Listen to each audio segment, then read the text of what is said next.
गुरुर्ब्रह्मा गुरुर्विष्णु गुरुर्देवो महेश्वरा गुरुर्साक्षात् परब्रह्मा तस्मै श्री गुरुवे नमः। श्री आद्गुरुवे नमः। जुगाद्गुरुवे नमः। सद्गुरुवे नमः। श्री गुरुदेवे नमः। ओम श्री गुरुवे नमः। Good morning friends. आज हम आपके साथ एक शॉर्ट स्टोरी शेयर करने जा रहे हैं। इसका नाम है मीठी छुरी स्वीट नाइफ। ये कहानी कुछ सत्य कथाओं पर आधारित है और हमारे कुछ कटु अनुभव हैं, तो इसे हम आप लोगों के साथ शेयर कर रहे हैं। भाव ये है कि हम सबको मीठी छुरी टाइप लोगों से बचना चाहिए और ये समर्पित है उन भोले भाले लोगों को जिनको खुजली होती है वाह वाह की और उसमें चापलूस कैटेगरी में का नुकसान कर देती है। हमें कहानी शुरू करने की आज्ञा दीजिए। एक बार गुरुजी के पास सुसिद्धार्थक बैठे होते हैं और गुरुजी के चरण दबा रहे होते हैं। गुरुजी सुसिद्धार्थक से बड़ी मीठी मीठी प्यारी प्यारी बातें कर रहे होते हैं। तभी उनके कक्ष में दो अन्य शिष्य जो है एंटर करते हैं। एक होता है मुनि और दूसरा होता है हरि। मुनि और हरि जो है वो भी गुरुजी के पास बैठ जाते हैं और उनके वे जो है वो भी चरण दबाने लग पड़ते हैं। गुरुजी एकदम गुस्से में आते हैं और हैरी और जो मुनि है उसको लात मार देते हैं और भद्दी भद्दी गालियां बोलते हैं और उनको बोलते हैं आप यहाँ से दफा जाओ। दोनों जो शिष्य हैं उनकी आंखों में आंसू होते हैं। वो कहते हैं गुरुजी आप ही हमारे माता पिता हो, आप ही हमारे सब कुछ हो। आप हमें जितनी मर्जी लाते मारें, हमें आप अपने ऐसे दुष्कार्य ना अपने से दूर मत करिए।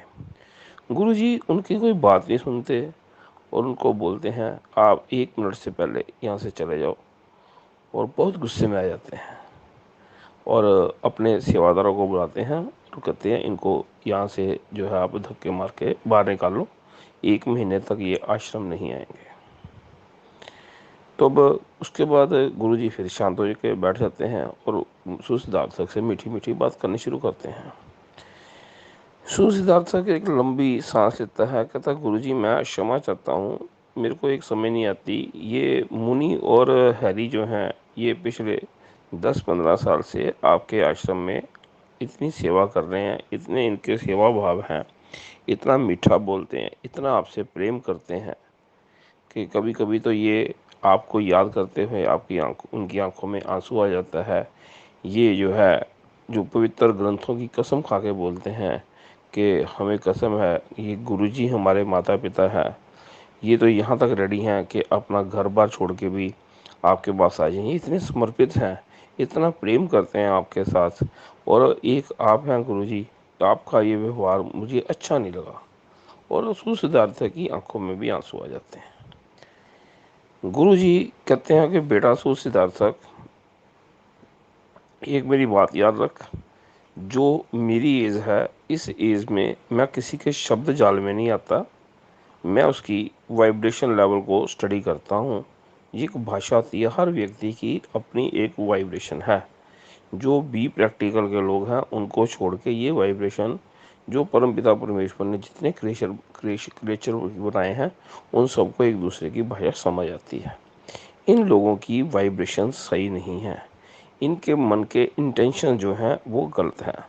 सुसिद्धार्थक बेटा, एक बात हमेशा याद रखना, चाहे कोई इंडिविजुअल है चाहे कोई ऑर्गेनाइजेशन है, जब वो राइजिंग स्टार बनती है, राइज करना शुरू करती है, तो वहाँ पे कुछ हिडन एनिमीज जरूर आते हैं। और गुरुजी आगे बोलते हैं अगर तुम इतिहास देखोगे बहुत सारे राइजिंग स्टार्स की पीठ पे छुरे लगे हैं। कहता मैं समझा नहीं। पीठ पे छुरे का मतलब होता है कि उनके कुछ जो होते हैं छुपे हुए शत्रु, हिडन शत्रु in the shape of friends relative, वही उनका नुकसान करते हैं। और गुरुजी कहते हैं इस चीज़ को तुम्हें समझना चाहिए। आगे गुरुजी बोलते हैं कि बेटा सुसिद्धार्थक, चाहे कोई इंडिविजुअल है चाहे कोई ऑर्गेनाइजेशन है, जब वो राइजिंग स्टार होती है तो उसको अपने स्टाफिंग स्किल्स जो हैं वो बढ़ाने चाहिए। और एक होता है HRM, ह्यूमन रिसोर्स मैनेजमेंट। अगर उसकी अच्छी नहीं है तो इससे क्या होगा, गलत लोग आ जाएंगे। जैसे अगर एक कुक जो है शेफ़ है, वो बड़ा अच्छा शेफ़ है, लेकिन अगर वो इंग्रेडिएंट्स किसी रेसिपी के चूज़ करता हुआ गलत इंग्रेडिएंट्स डालेगा तो रेसिपी का बेड़ा गर्क हो जाएगा। इसी तरह उस इंडिविजुअल का, राइजिंग स्टार का या एक राइजिंग ऑर्गेनाइजेशन का बेड़ा गर्क कौन लोग करते हैं? जो ये चापलूस कैटेगरी के, जो मीठी छोटी लोग होते हैं। मुंह से तो वाह वाह करेंगे, मीठा बोलेंगे, लेकिन क्या है, अंदर ही भीतर ये आपका नुकसान करने वाले ये ऐसे जहरीले सांप होते हैं जो आपको कभी भी डंक मार देते हैं। गुरुजी बोलते हैं, बेटा सुसिद्धार्थ, अब तुम और तुम्हारे बच्चे जो हैं, तुम भी अपने व्यापार में आगे बढ़ रहे हो, तो मैं तो तुम्हें भी एडवाइस करूंगा कि तुम्हें भी इन जो चापलूस कैटेगरी के लोग, जो हनी टंग वाले लोग हैं, मीठा बोलने वाले लोग हैं, इनसे एक मंत्र याद रखना कि इनसे कीप डिस्टेंस बना के रखना। और यहाँ पे सुसिद्धार्थ बोलता है कि गुरुजी, लेकिन ये तो आपकी इतनी सेवा कर रहे हैं। कहते नहीं, इनके जो भाव हैं वो गलत हैं। मैं तुम्हें एक सच्ची घटना एक या दो बताऊंगा। तो यहाँ पे गुरुजी बोलते हैं कि हमारे कंट्री के साथ वाली कंट्री है पाकिस्तान, उसके एक प्रेसिडेंट हुए हैं मिस्टर भुट्टो। वो एक बहुत चतुर पॉलिटिशियन थे। पॉलिटिशियन अक्सर चतुर होते हैं। और उनमें एक और बात थी, उनमें बहुत अहंकार था। अहंकार जो है वो जब ऊंचे पद पे जाता है, व्यक्ति को अहंकार को थोड़ा सा शांत करना चाहिए।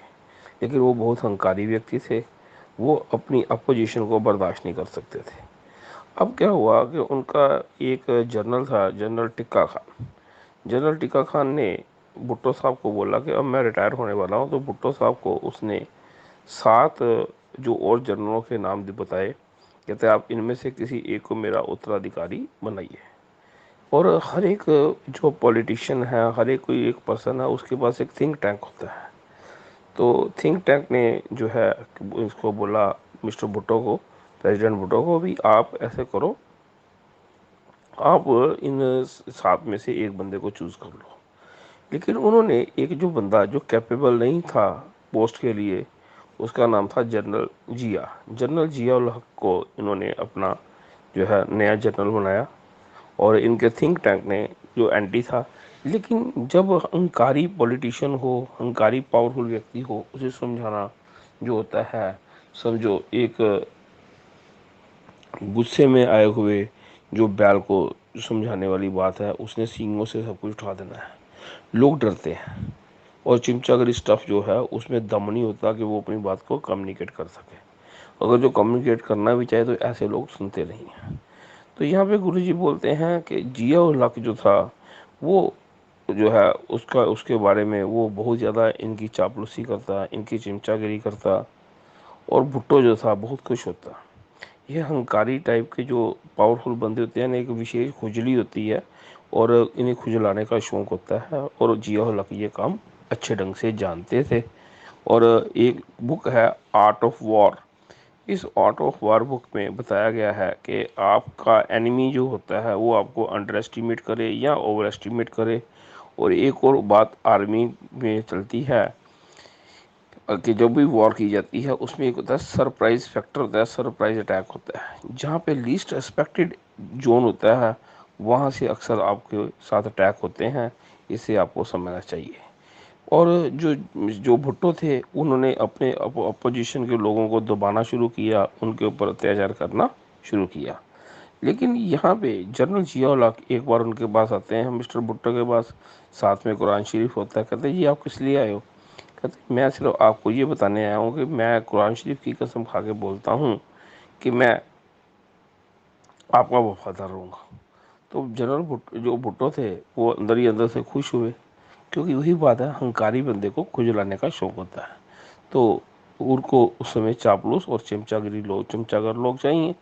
अब एक बार उनके एक सलाहकार ने बोला कि आपने ज़िंदगी की सबसे बड़ी गलती की है, जो आपने जियाउल हक को आपने अपने 6 या 7 कैपेबल बंदों को छोड़ के ये बंदा जो कैपेबल नहीं है इसका आपने जो है जनरल बनाया है। यहाँ पे मिस्टर भुट्टो जो बोलते हैं, कहते हैं आपको मालूम है जो आर्मी है उसमें जो लोग आर्मी के लोग उसको पसंद करते हैं जिसकी इंग्लिश अच्छी हो। जनरल जियाउल हक जो है उनकी इंग्लिश अच्छी नहीं है, और उसके बाद क्या है, ये कैपेबल भी नहीं है। दूसरी बात ये है ये हमेशा मेरे आगे पीछे चिमचागरी करता रहता है। तो ये बंदा जो है कैपेबल बंदे को अगर ऊंचे स्थान पे रखो तो वो कभी बोलता नहीं है। तो यहाँ पे उनके सलाहकार बोलते हैं कि आपकी ये बहुत बड़ी गलती है। दूसरी बात हमेशा याद रखो, जो जो हिडन एनिमी होता है वो इमोशनलेस होता है, उसे कहते हैं cool minded murderer. Cool minded murderer जो होता है वो कैपेबल होता है अपने इमोशन को छुपाने में। जनरली अगर हमें किसी पे गुस्सा आता है हम अपना गुस्सा निकाल देते हैं, जिसके ऊपर हमारा प्यार होता है उसे हम जाहिर कर देते हैं। लेकिन ये कूल माइंडेड मर्डरर ना गुस्से को ना प्रेम को ये जाहिर नहीं करते।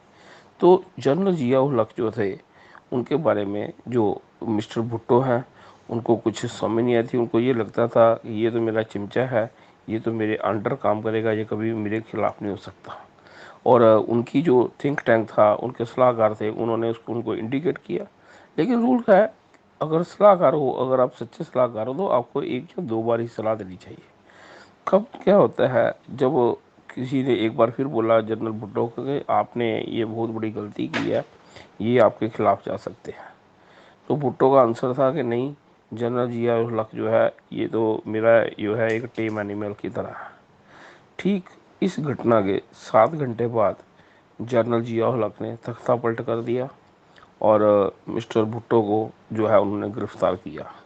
मिस्टर भुट्टो को उनके एक अपोनेंट की मर्डर के केस में उनके ऊपर केस चला और उनको जो है फांसी की सज़ा दी गई। फांसी की सज़ा के बाद वो सुप्रीम कोर्ट गए, लेकिन उन्होंने भी सज़ा बरकरार रखी। उसके बाद दया याचिका के लिए जो है जनरल भुट्टो जो जनरल जियाउल हक के पास जो है वो उनकी पटिशन जाती है, तो वहाँ पे लिखते हैं पटिशन इज़ रिजेक्टेड लाल पेन के साथ। और उसके बाद भुट्टो जो कि एक चतुर पॉलिटिशियन था, लेकिन उसके जो है HR skill human resource skills अच्छे नहीं थे और उसकी स्टाफिंग स्किल्स अच्छे नहीं थे। इसके कारण वो नहीं पहचान सके कि उसका दुश्मन कौन है, और उसके बाद क्या हुआ, उनको फांसी पे लटका दिया गया।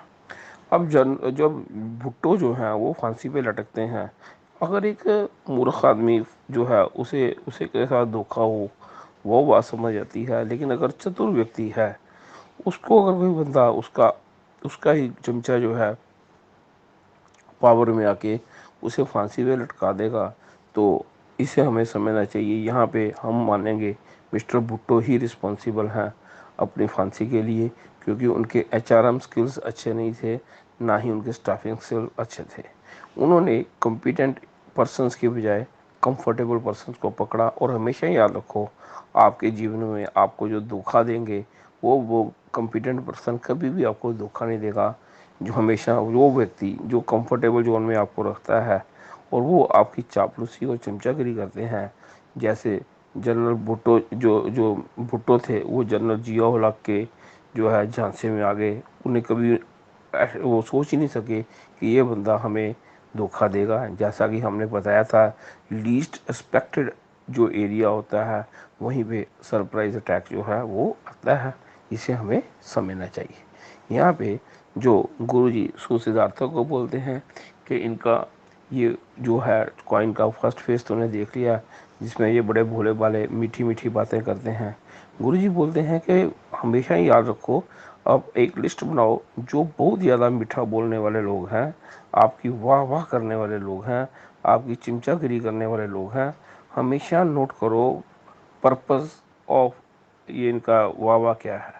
अगर ये आपको अप्रिशिएट कर रहे हैं तो क्या वो सिंसियर अप्रिसिएशन है कि वो क्या है, वो सिर्फ इनकी मक्खनबाजी है। अगर सिंसियर अप्रिसिएशन है तो उसे भी अंडरस्टैंड करो। अगर एक बंदा आपको आपकी इतनी वाह वाह कर रहा है, प्रेज़ कर रहा है, उसके पीछे उसका कोई पर्पज़ है या कोई उसका हिडन पर्पज़ है, इसको आप अच्छे ढंग से समझिए। हम एक और जो है ये स्टोरी जो है वो बताएंगे। हमारा एक बेटा ही है और वो एक राइजिंग स्टार है, अभी भी राइजिंग स्टार है, लेकिन क्या है उसका जो बिजनेस है अब्रॉड में बिजनेस है और बड़ा अच्छा उसका स्किल्स है, मार्केटिंग स्किल्स है। वो जीरो से शुरू हुआ और हीरो बना। लेकिन क्या है उसने एक धोखेबाज पर्सन को अपना पार्टनर बनाया, उसने उनको एक बहुत बड़ा धोखा दिया। उसके बाद उनका एक और एम्प्लॉय था, वो उनका अकाउंटेंट था। वो क्या करता था, वो हेरा फेरी करता था, उसने भी उनको धोखा दिया। तीसरा पर्सन जो था, जब वो इंडिया में आते और पीछे से उनका सारा बिजनेस संभालता था, उन्होंने उनकी बहुत सारी एसेट्स को जो है उनके एब्सेंस में बेच दिया, जिससे कि उस व्यक्ति को बहुत बड़ा झटका लगा। अब यहाँ पे दो बातें होती हैं। वो सर राइजिंग स्टार जो पर्सन को हम क्या करेंगे, या तो उसके साथ सिंपथी गेन करेंगे, तो ये गलत है। क्योंकि जो राइजिंग स्टार जो शूरवीर होते हैं उनके साथ सिंपथी गेन नहीं की जाती। बात आती है कि हमें ये देखना पड़ेगा कि उनके साथ धोखा हुआ। अगर एक बार धोखा हुआ, दो बार हुआ, तीन बार हुआ, इसका मतलब उनके कहीं ना कहीं स्टाफिंग स्किल्स में प्रॉब्लम थी। स्टाफिंग स्किल जो है वहाँ पे उन्होंने कहते हैं एक बार थप्पड़ लगा तो ठीक है, दूसरी बार थप्पड़ लगा तो आप महात्मा गांधी हैं, तीसरी बार अगर आपको थप्पड़ लगता है तो फिर इसका मतलब आपको अपने अपने सारे जो काम को रीडिज़ाइन करना पड़ेगा। आपको इंट्रोस्पेक्शन करनी पड़ेगी कि बार बार ही मुझे धोखा क्यों मिलता है, इसे हमें अंडरस्टैंड करना चाहिए। और भी कहानियाँ बहुत सारी हैं, गुरुजी बोलते हैं। लेकिन जब भी आप देखोगे, आप इतिहास की किताबें पढ़ लीजिए, आपके अपने पर्सनल ओपिनियन होंगे। जो हनी टंग पर्सन जो होंगे, जो वाह वाह करते हैं, आपको ज़रूरत से ज़्यादा आपकी चापलूसी करते हैं। और हर व्यक्ति को थोड़ा सा अच्छा लगता है चापलूसी उसकी कोई करे, उसकी वाह वाह करे। ये एक टीका लगा होता है हर एक को, स्टेटस चाहे जो भी हो। लेकिन ये जो मेच्योरिटी लेवल बहुत कम लोगों में होता है। तो गुरुजी बोलते हैं कि सिद्धार्थक, इनका मोटिव जो है वो आश्रम जो है, जो ये मुनि और हैरी जो है, इनका मोटिव जो है वो है आश्रम में मेरी चिमचागिरी करके जो है आश्रम की मैनेजमेंट अपने हाथ में लेना। और उसके बाद ये जो लोग हैं ये कनिंग हैं, ये जो है ये क्या करेंगे, यहाँ पे गड़बड़ करेंगे। और इस चीज़ को मैं बड़ी अच्छी तरह से भाप चुका हूँ। और हर बंदा जो होता है चतुर नहीं होता, जैसे मिस्टर भुट्टो थे। और कनिंग पॉलिटिशियन जो है उसका अक्सर नाश जो होता है उसके क्लोज वन करते हैं, वो बंदे करते हैं जिनसे उनको लीस्ट एक्सपेक्टेशंस होती है। तो मैं उस कैटेगरी में नहीं आना चाहता। तो यहाँ पे सिद्धार्थक जो होते हैं कहते गुरुजी आपकी बातें आप जानो। तो मेरे को तो लगता है कि आपने मैनेजमेंट की बुक्स को जो है रगड़ रगड़ के पिया है। यहाँ पे गुरुजी बोलते हैं कि अब मेरे को सिद्धार्थक तेरे पे भी डाउट हो गया है, तू भी ये मीठी मीठी बातें कर रहा है। ऐसी कोई बात नहीं होती। जब आपके एक्सपीरियंसेस हो जाते हैं, तो जो आप एक एल्डर हो तो आपकी ड्यूटी बनती है आप अपने एक्सपीरियंसेस को अपने यंगर्स के साथ इसलिए शेयर करो कि वो ये मत बताओ कि हम डाउन होते हैं, लेकिन आपने उनको इसलिए बताना है ताकि उनके जीवन में कोई प्रॉब्लम ना आए। गुरु जी सिद्धार्थक को बोलते हैं कि बेटा सिद्धार्थक, मैं तुम्हें सिर्फ यही बताना चाहता हूँ, जो मीठा बोलने वाले तुम्हारे फ्रेंड्स हैं, तुम्हारे रिलेटिव्स हैं, तुम्हारे एम्प्लॉयज़ हैं, और भी कोई बंदे आपके सर्कल में हैं, उनसे थोड़ा सा बच के रहो। हमेशा याद रखना अटैक इनकी तरफ से ही होगा। और वो छुरी जो है आपके सामने कभी नहीं मारेंगे, आपकी पीठ पे मारेंगे। और ये मिस्टर भुट्टो जो है ये आज भी जो है ये राज करते होते अगर इनके स्टाफिंग स्किल्स इतने बुरे ना होते। और वो हमारा वो बेटा है जो राइजिंग स्टार है, थोड़ा सा इस टाइम पे स्ट्रगलिंग है, वो स्ट्रगलिंग ना होता और राइज करता अगर वो अपने टाइम पे स्टाफिंग स्किल्स को ठीक कर लेता। होपिंग ये स्टोरी किसी एक के काम आएगी। हाँ, एक बात हम बोलना चाहते हैं कि आप सभी से प्रार्थना है, आपका जो भी स्टेटस होगा, आपने जैसे भी उस स्टेटस को अचीव किया है, तो ये एक बात याद रखिए कि मीठा बोलने वाले लोग जो होंगे, जो वाह वाह वाह करते हैं, ऐसे लोगों को हमें कभी भी अपने थिंक टैंक में ना लेके आइए, अपने मंत्रिमंडल में जिसे हम लोग थिंक टैंक बोलते हैं इसमें ना लेके आइए। वही व्यक्ति रखिए। मेडिसिन हमेशा याद रखिए, कड़वी होती है, आंवला कड़वा होता है, लेकिन ये हमेशा आपको क्योर करेंगे। और जो मीठी चीज़ें होती हैं ये आपका नुकसान करेंगी। हर एक व्यक्ति बड़ा समझदार है आज के युग में, किसी को समझाने की ज़रूरत नहीं है। लेकिन फिर भी हमारी प्रार्थना है, अगर किसी एक भाई बहन के को ये स्टोरी समझ आती है या वो अपने जीवन में इस रूल को लागू करते हैं, तो हमें लगता है कि हमारी ये जो स्टोरी जिसका नाम हम बक बक रखते हैं ये जो है हेल्पफुल होगी। नींदे बसते रहो। All the best.